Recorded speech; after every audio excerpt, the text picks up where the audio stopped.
Welcome to Forward Ever, Leading in Challenging Times, presented by Worth Wealth Management, a weekly conversation with area leaders about how to persevere during uncertain times. Now here's your host, Gary Shorman. Welcome to Forward Ever, Leading in Challenging Times. I'm Gary Shorman, and our program is brought to you by Worth Wealth Management. Kansans do great things, and this program called Forward Ever, Leading in Challenging Times ties right into us.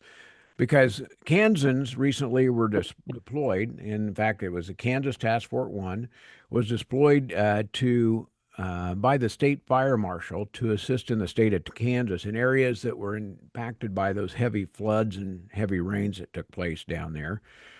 Texas actually requested the Kansas Division of Emergency Management, and the task force was sent. What was sent was some swiftwater rescue teams, hard-bottom boats, inflatable boats with personnel sent from the Kansas State Fire Marshal. And today on our program, I want to welcome head of the State Fire Marshal, Greg Bollella. And Greg, welcome to our program. Hi there. Thanks for having me. Well, I appreciate you being here because this represents what Kansans are about. And in a challenging times, Kansans are there to help, even if it has to do with people down in Texas. So, Greg, thanks for visiting with us today. Have your teams made it back okay? Everybody's home. The last person made it back to where they live somewhere around like 4:30, 5 o'clock on Sunday afternoon. So how did you have much time to prepare for this? Because those of us that saw the TV news know what a difficult situation that was. How long did you have to prepare? So this all happened somewhere around July 4th, the night of the 3rd into the 4th in Texas. And the state of Texas started putting out requests for help over the weekend. And there were none of the requests that met the criteria of what we were trying to do to help them. So later in the week, they put out more requests specifically for swiftwater rescue teams. And in our case, they wanted 2 Type 3 swiftwater rescue teams, which is basically 6 people each. And then we could have a maximum of 15 people, which are the support people.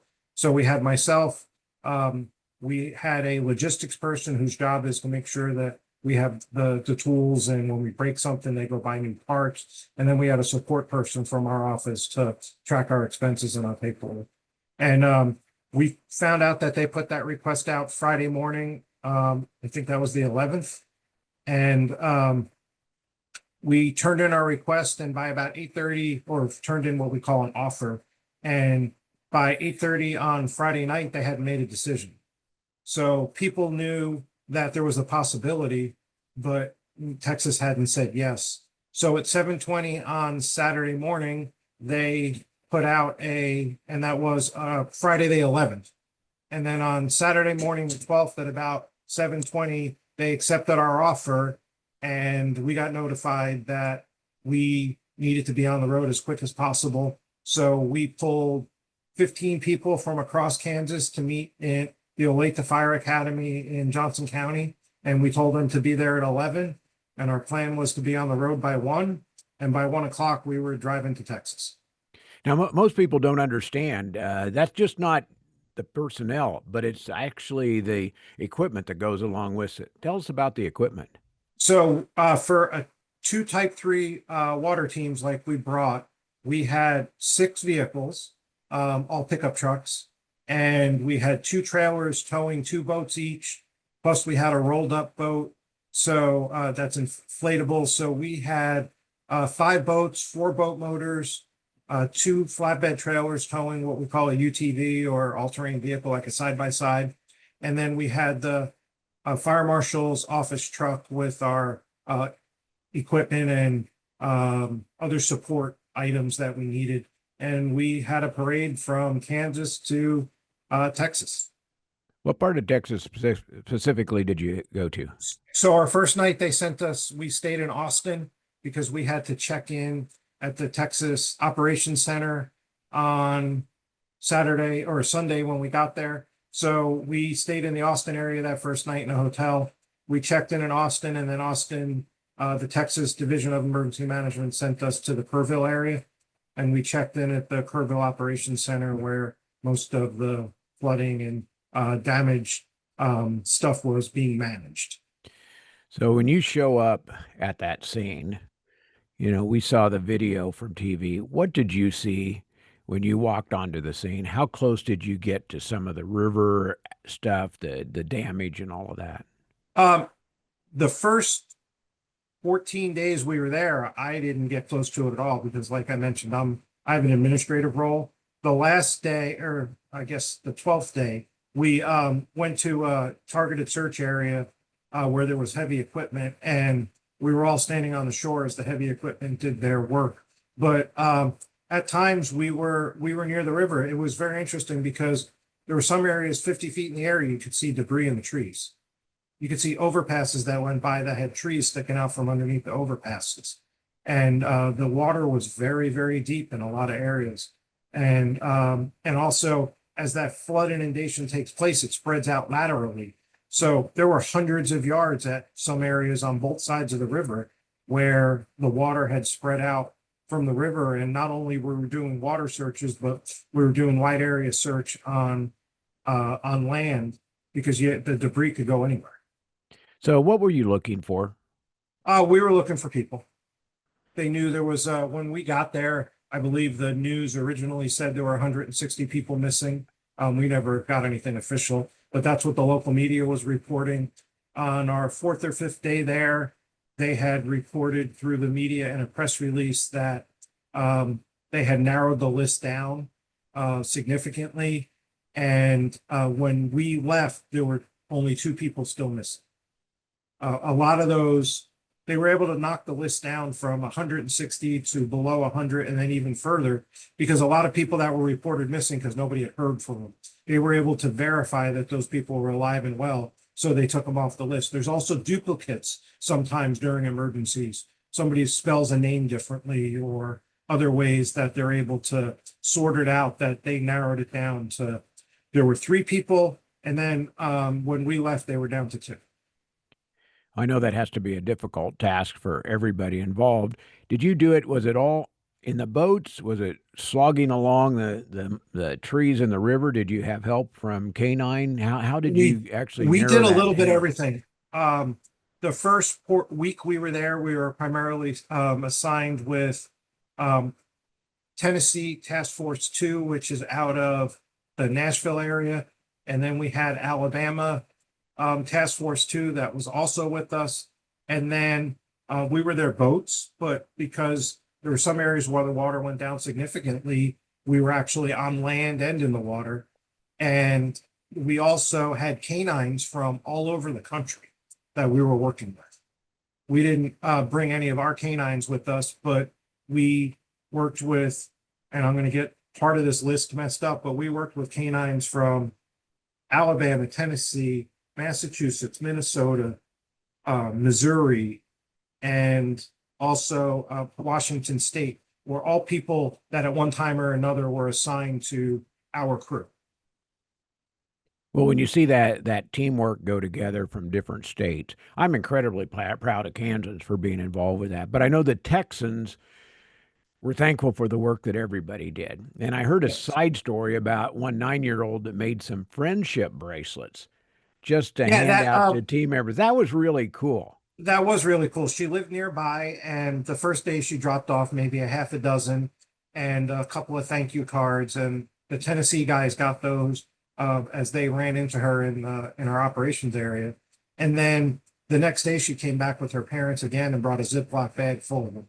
It was really cool. Well, I know people down there were not only shocked, but I'm guessing when you show up and see, you mentioned how high the water was, how fast it went up, how fast it went down, and that happens in flood areas. Mhm. When your team came back, you get in the cars to head home. What's that feeling like? Because you helped so many people, but yet some of the work that was done was really in a tough situation. So the biggest thing, we had opportunities to discuss it, and the biggest thing is they know that they went down there to do a job. Sometimes they worked 15-hour days plus, and they got a couple-hour nap and they went back and did it again. And they knew the whole reason why they were there was to help somebody else. And that's what they did. That's the whole reason we drove to Texas and why people rearranged their lives for 16 days to be able to do it. And it was very heartwarming to be able to offer that support. Well, Greg, I want to take a quick break here and come back and talk about maybe a little bigger picture from the Kansas State Fire Marshal's office, because I know this is one of the things where you have an agreement to share with other states to be able to do some of that and talk about what the Fire Marshal office does. And frankly, just say thanks again. But hold on, we'll be back in a few minutes, okay? Sounds good. Our guest is Greg Bollella, who is with the Kansas State Fire Marshal's office. Back with more after this. Since 1776, the United States of America continues to stand tall. It's been tested before, many times. Through grit and the ability to move forward, we create better tomorrows. We help our clients live their best lives to and through retirement. We make it easier. Thank you, Kansas. Worth Wealth Management, enhancing lives and strengthening families. Welcome back to Forward Ever, leading in challenging times. And what a challenging times. The floods down in Texas, the damage that it did, the lives that it took, but the fact that Kansans were down there helping recover, helping people feel and at least find their loved ones that were involved down there.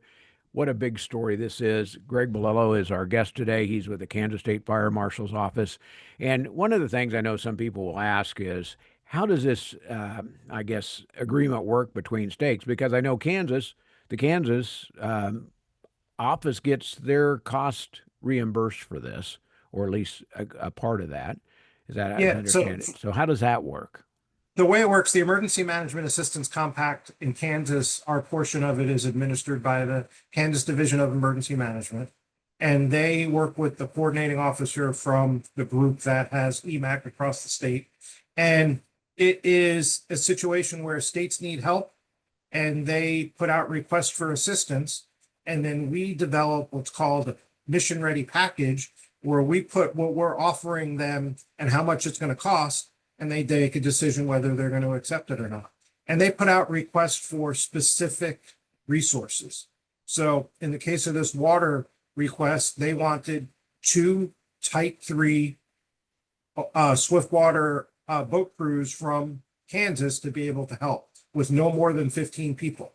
So we put our package together to meet those requirements. And there's a checklist of the equipment you have to bring. And then we turn it in, and it's kind of like eBay. They pick the bids they want, and then we get to go help if they say yes. You know, one thing, it's real life experience down there, but when you take a look at being able to do this, it does put everybody trains for this stuff all the time. But getting down there, even with all the training, was it pretty well coordinated? Yeah, Texas really has their act together. They had teams from all over the country. They were working with FEMA. They were working with, we're what's called a SUSAR team, State Urban Search and Rescue Alliance team, because FEMA has 28 of these rescue teams. And then the states that don't have a FEMA team, they have a state team. And we were one of many teams that were there. There were teams from all over the country that were there. We ran into state troopers from upstate New York. And that's just one example. So Texas really has a good grasp on this, and they did a phenomenal job dealing with this tragedy. You know, when you're a leader, you sort of learn from every experience. What did you learn from this? I learned from this that there's a few things that we can do to improve how we operate. One example is the way we package and take care of our utility vehicles. We learned some things from Nashville that were really valuable, and we're looking to implement them here. We made some great contacts for resources for different approaches to be able to do this. We have our program in Kansas is made up of about 500 people from across the state in what we call regional teams. And there's 7 regions in Kansas. And then of those regional teams, there's about 150, give or take a few people, that are part of Task Force 1, which go out of state. And then we divide Task Force 1 into 3 teams so that you're not on call every month. And when the request comes in, we see who's available. We put a roster together and we send the people out of state. So my job for the fire marshal is I'm the emergency response chief. So in emergency response, for me falls into three categories. I have the wildfire component that the fire marshal's office is responsible for. Okay, because there's Kansas Forest Service, they do their stuff, but the fire marshal is responsible for that mutual aid component of it. So I have that. And then by statute, we have responsibility for the search and rescue teams. And we started doing that around 2015. And then we also have responsibility for the 9 state regional hazardous materials teams. So I have a staff of 5 that work in our office that handle emergency response. And then all of the responders that we deal with, like I said, over 500 people across the state and 150 in the Task Force 1 program, all those people work for somebody else. And they sign a memorandum of understanding with us that they will participate if we need help.